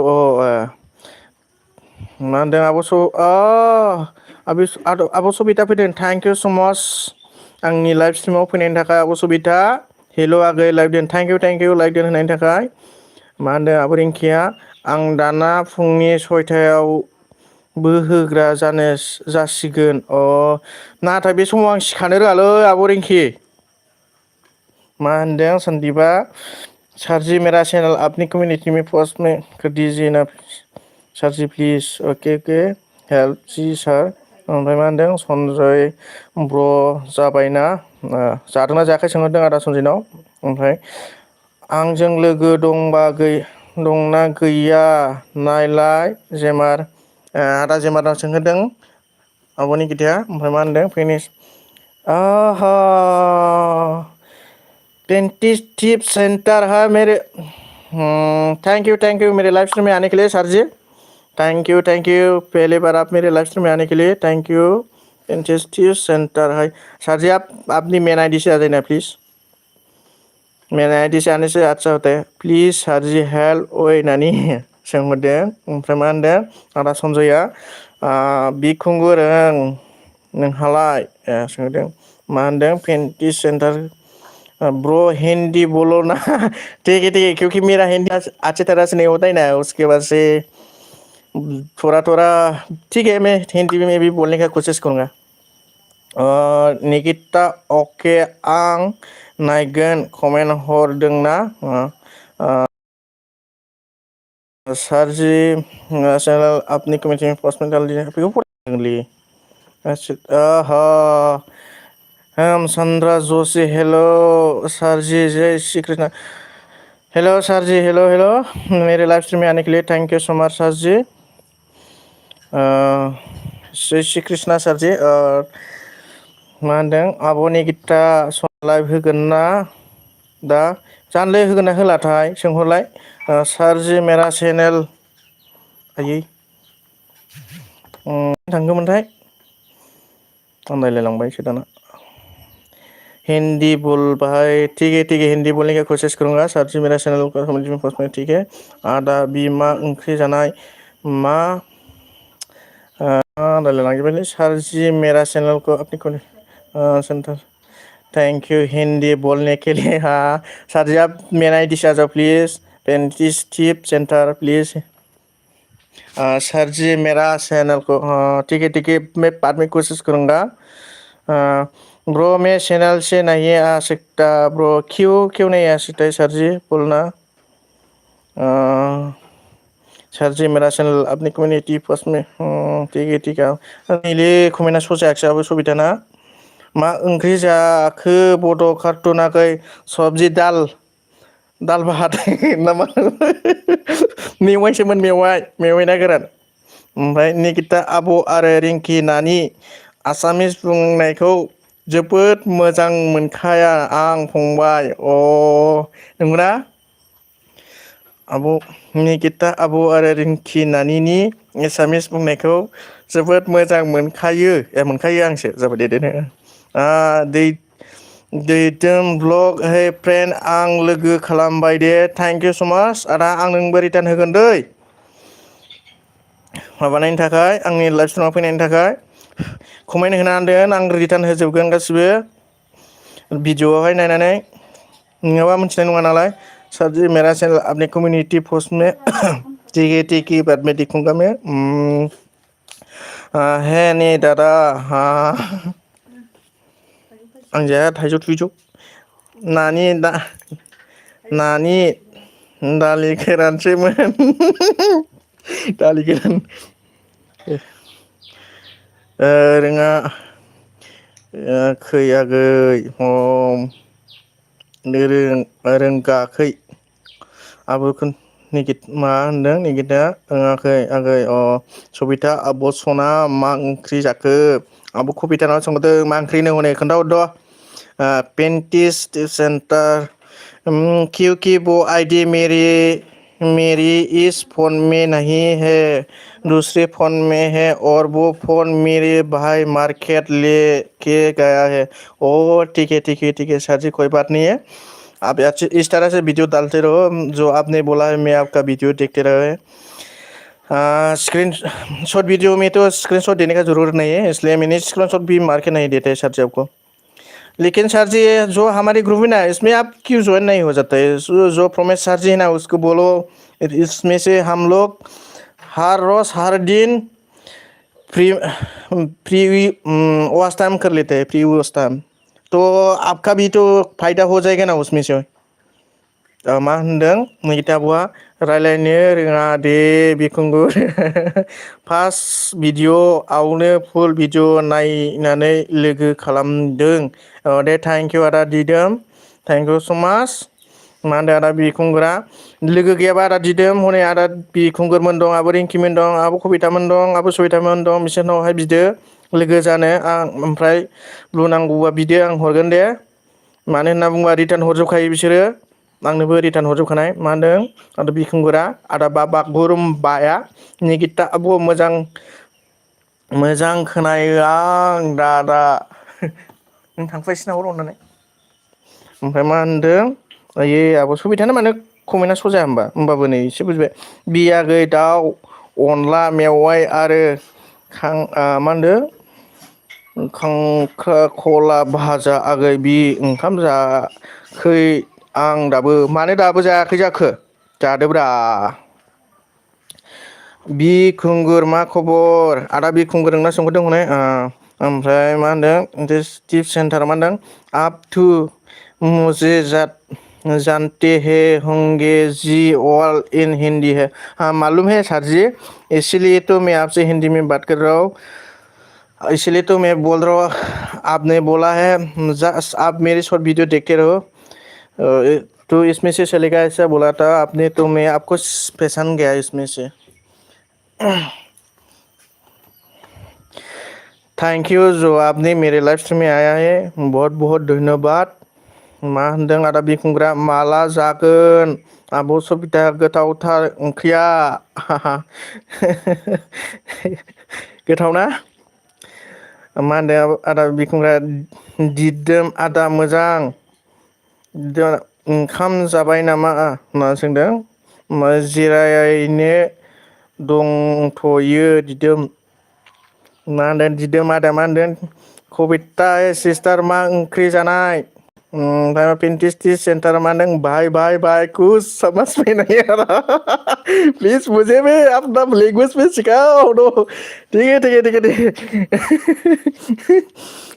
भाई कुछ समझ में नहीं आ रहा है प्लीज मुझे अपना लैंग्वेज में सिखाओ हाँ बोल रहे हैं क्योंकि क्या कर रहे हैं क्या नहीं कर रहे हैं उसको पूछ रहे हैं क्योंकि आप उससे मेन आईडी में आने से अच्छा हो जाता था क्योंकि सपोर्ट मिल जाता है आपको लेकिन क्या करो आपका भाई मार गया है इसकी वजह से सपोर्ट नहीं मिल पाऊंगे आपको ठीक है मैं एक आईडी से बाद में दे दूंगा आपको मेन आईडी एक मेरा सपोर्ट आईडी है इसमें से आपको सपोर्ट करूंगा ओमफ्राय मा होनदों आब' सबिताया होनदों आं मेथाइसो जादों आगै बे सना जाला आं ओंखामखौ मा आब' सबिता है जिदोम ब्लग आदा मा होनदों सबिताखै सिस्टार मा ओंख्रि जानाय ओंखाम जायाखैनोलै माबा मेथाइ जालाबायनो आब' सबिताया आब'नि खोथा मानो उन्दुनो ओंखारलायखो नोंहालाय मोनायावबो उन्दुनो थोआ सानावबो उन्दुनो थोआ ग्लुबो खारदो आगै दे होमबालाय माथो खालामबावनो उन्दुनो ओंखारथारनायखौलाय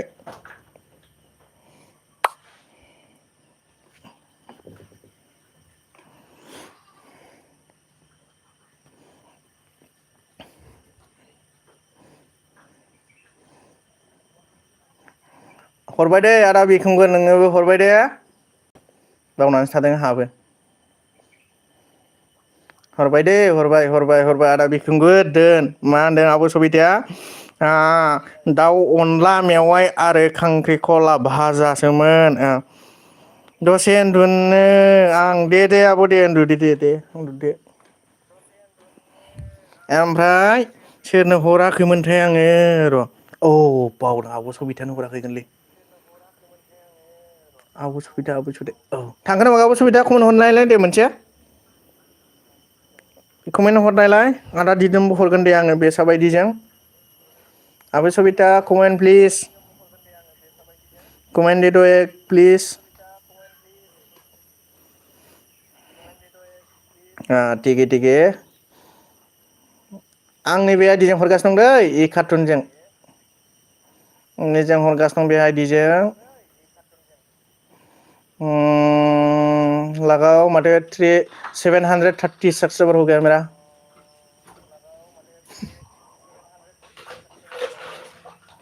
1K टारगेट लिया था आज 1K हो जाएगा मेरे हिसाब से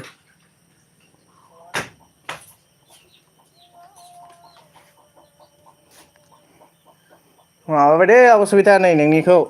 निउ स्टेटास मिउजिक बेखौ नायगासिनो दं थाइजौ दालाबो आं जा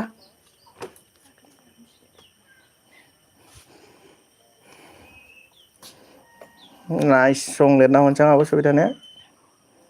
सं आं जाया होनदों जानो लुबैयो हरबाय दे आब' सबिता हरगासिनो दं ओमफ्राय आदा दिदोमा थांखोना माखो अननानै कमेन्ट हरलाय आदा आं नोंनो नैबे साबायदिजों हरनो सानदों आं दा हरगोन आदा बिखुंगुरनो सिन्था खालाम हरखांखाबाय सरि लाइकबो होबाय कमेन्टबो होबाय साबायदिजों ओमफ्राय दाना आब' मेथाइ जाबाय था जाबाथाय ओंखाम जाया आं पिटी सेंटर आप सब में मैसेज किसको हिंदी आता है सबको आता है सर जी हिंदीनि लिरनो थिनबायलै हनै बुजिथाराखै जों रायलायनायखौ आंहा मोनसे चेनेल दंबावो दाहाय हराव सापर्ट हरगोन दे आदा ओमफ्राय नोंना बेनो ना ओमफ्राय सापर्टआ बेयाव नांगौ ना अफाय नांगौ दे आदा बुंहरलाय एसे अननानै आं सापर्ट हरनि नैबे आइडिजों बे आइडिजों हरनि आङो ए कार्टुनजों हरनि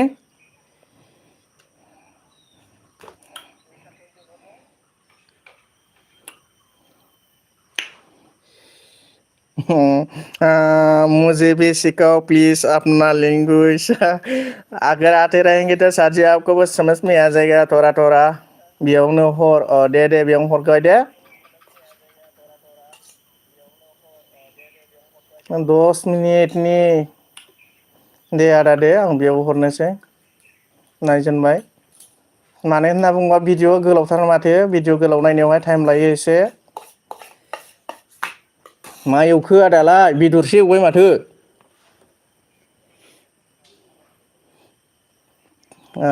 मोजां रेसपन्स जादों माथो 55 मिनिटआव 26 जन भिउस जाबाय थ' मोजां जागोन दे भाइरेल जागोन भिडिअ एसे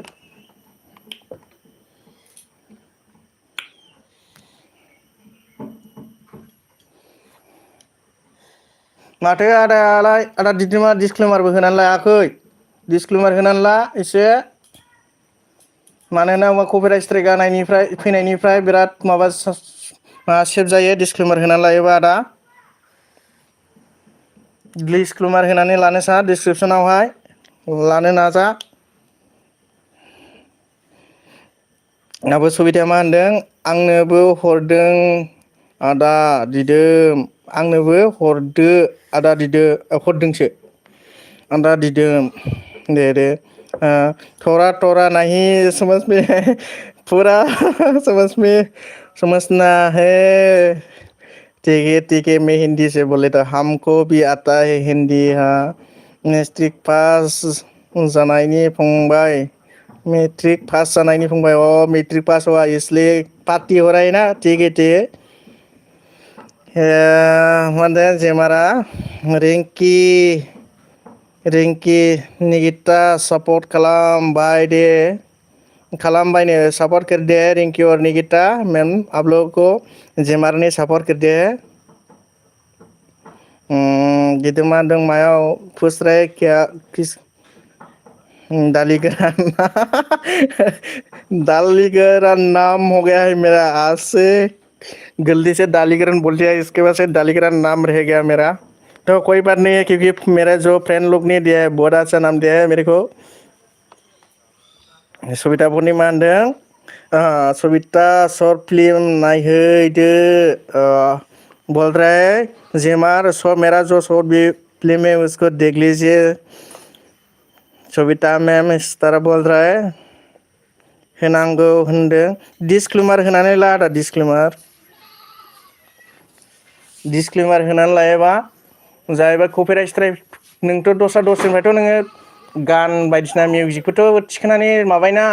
कपिराइट माबानि थेवब्लाबो एसे रिक्स जायो नालाय डिसक्लेमार होनानै लायोबा माबा जायो आरोखि सेभ जायो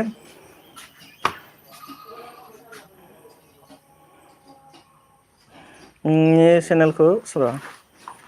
फेयारलिस्टआव माबाथ' दंखायो होनानै मोजां दे फेयारलिस्टआथ' बिराद मोजां खालामना लादों कमिउनिटि टाइपआव माबायदि होदों दे बेयावबो दङ आदा मोनसे भुल खामानि मावदों नोङो चेनेल माबाखौ नोङो अफ खालामना ला मानो होनोब्ला नोङो माबाफोर भुल जाफ्लांनानै सोरनिबा चेनेलखौ आनसाबस्क्राइब खालामफ्लांबा बिसोरो नायनानै साला आंनि चेनेलखौ आनसाबस्क्राइब खालामना होदोंलै आंबो बेनि चेनेलखौ आनसाबस्क्राइब खालामफिनो होननानै खालामफिनो आरोखि ओंखायनो मालाबाबो चेनेल माबाखौ अन खालामना दोननो नाङा हाइड खालामना दोन आदा मोजाङै बुजिलाय फंबाय मा होनदों ओमफ्राय मा होनदों मा होननांगौ होनदों ओमफ्राय रिंकिया मा होनदों थेंक इउ जेमार मोजां मोजाङै बुजायलाय फंबाय अ दे फुदा बुजायगोन आं कमेन्ट रिंकि कमेन्ट हरदे कमेन्ट हरनो थिनदों ओमफ्राय मा होनदों सेन्टाराव मा होनदों भाई मैं वीडियो एडिटिंग करने जा रहा हूँ ठीक है भाई आप एडिटिंग करो और वीडियो डालो मैं आपका शॉर्ट वीडियो तो हर रोज देखता हूँ कभी कभी एक दिन नहीं तो 2 दिन लेट हो जाता है इसकी वजह से माफ़ करना फिर भी मैं आपका वीडियो हर एक वीडियो भी छोड़ता नहीं है आपका ठीक है मैं देखता हूँ ओमफ्राय मा होनदों आज वीडियो अपलोड करना है फिर आऊँगा भाई आपके लाइव में ठीक है थैंक यू मेरे लाइव स्ट्रीम में आने के लिए थैंक यू सो मच ओमफ्राय मा होनदों सोरखौ होनदों फंबाय आं बुजियाखै सोरखौ होनदों फंबाय होननायखौ अके जेमार फ्रेन्ड माबाखौ होनदों आदा दिदोमखौ होनदों थारमाने डिसक्लेमार लगायनानै लानो थिनदों थारमाने डिसक्रिपसनावहाय डिसक्लेमार लगायना लायाखै नालाय बा बायदिसिना दस्रानिफ्राय मिउजिक गान बायदिसिना स्टिकार बायदिसिनाथ' नोङो थिखोनानै लाबोनानै नोंनि चेनेलावहाय होफैयो नालाय बेवहाय डिसक्लेमारखौ लागायनानै लायोब्ला कपिराइटनिफ्राय 99% सेभ जायो आरोखि बे इउटुब पलिसियावहाय लिरनाय दङ आरो थारमाने बेखौ जोंनो सार टेस आर्या सारा जोंखौ बुजायना होदों जोंनो होदों आरोखि बेनि थाखाय माने बे भिडिअ नायबाय थानांगौ होनबाखाय गोदाव सोरावलै मानो बिदि खालामो नालाय भिडिअ नायफिननायावलाय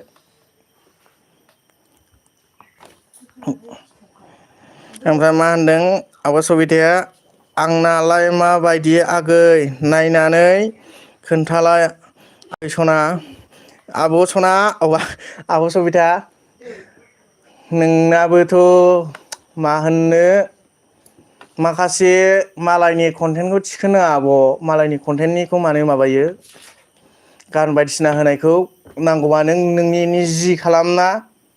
निजि भिडिअ बानाय निजि थिखो ओमफ्राय प्लेलिस्ट होनाय ओमफ्राय मोनसे डिसक्रिपसन लिरनायाव मोजां लिरनानै ला बेखौ लिरनानै लाबानो मोजां जागोन आरोखि ओमफ्राय नोङो दस्रानिफ्राय नों मिउजिक बायदिसिना थिखोनानै लाबोयोना बेयाव नोङो भिउसआ फैगोन थिगैनो ओमफ्राय उनावहाय मनेटाइस खालामनायाव बिराद प्रब्लेम जानो हागौ आरोखि ओंखायनो मालायनि गान मालायनि माबाफोरखौ दस्रानिफ्राय थिखोनानै मालाबाबो होनानै लानो नाङा आरोखि नोंहा मनेटाइसआव बिराद प्रब्लेम जायो आंनाबो भिडिअआ मोनथामसो भुल जानानै दं दे आंहाबो डिलिट खालामनांगोन होनदों बेखौ सिगां बानायग्रोनायावहाय दा बेखौ मोनथामसो डिलिट खालामनांगौ जानानै दं आंहाबो आं दानो डिलिट खालामथ'वा नङाबा आंनाबो भिउआ उनावहाय डाउन जागोन ओंखायनो आं दानो डिलिट खालामथ'वाखै नांगौबा उनावहाय मनेटाइस खालामनायावहाय आं डिलिट खालामना लागोन आरोखि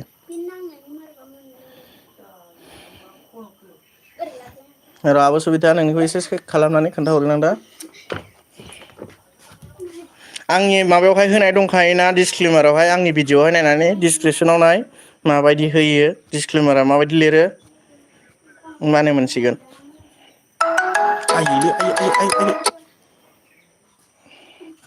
जारलालै जारला आं जारला मोनबायलै बिसोरखौ अ आगै एबार आंबो आयै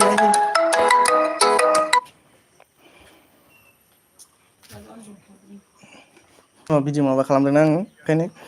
अ आगै एबार आंबो सोला मिउजिकखौ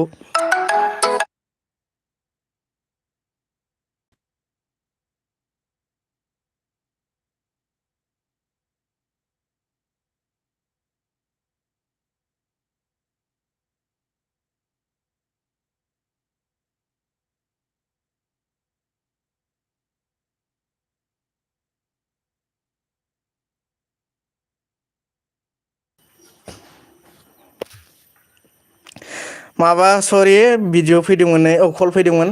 जारला जाबायलै लाइभ होफुनाय थानायावनो मा होनदों आब' कबिताया अ आगै एबार आंबो सोला मालायनि मिउजिकखौ आगै खोन्थालाय मिउजिकखौ आगै खोन्थालाय माबा फ्रि माबा दंखायोना आब' कबिता मा होनो बेखौथ' मिथिखागोन फ्रि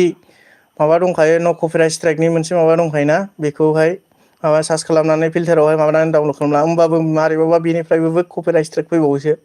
आगोलनि चेनेलाव आंनाबो कपिराइट स्ट्राइक फैनानै मोनथाम फैनानै डिलिट खालामजोबनांदों होमबा आं दोनथ'नोसै दे गाबोन अननानै बिदिनो सापर्ट होफैबाय था गाबोनबो बिदिनो आं हानायखिनिखौ सापर्ट हरगोन आंनि सापर्ट आइडिजों नोंसोर आंनि चेनेलावहाय फैनानै सापर्ट होफैदों थेंक इउ स' माच नै आं दा दिदोम आदानिखौ सापर्ट होबाय बिनिखौ नायखांनानै होबाय दै आदा दिदोम नोंनिखौ हरबाय नै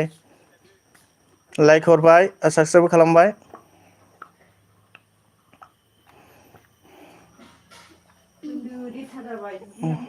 आंहाबो खामानियाव थांनांगौना आं गाबोन माखासेखौ खोन्थाहरफिनसै दे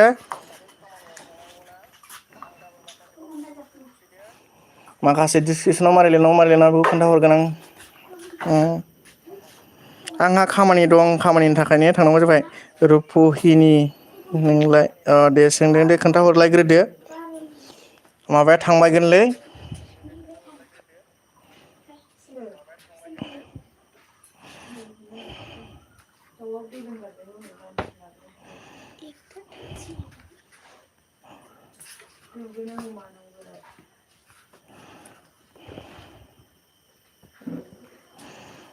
होनबा दोनसै दै आंहा नै खामानियाव थांनायनि टाइम जाबाय गाबोन अननानै बिदिनो सापर्ट होफैबानो जाबाय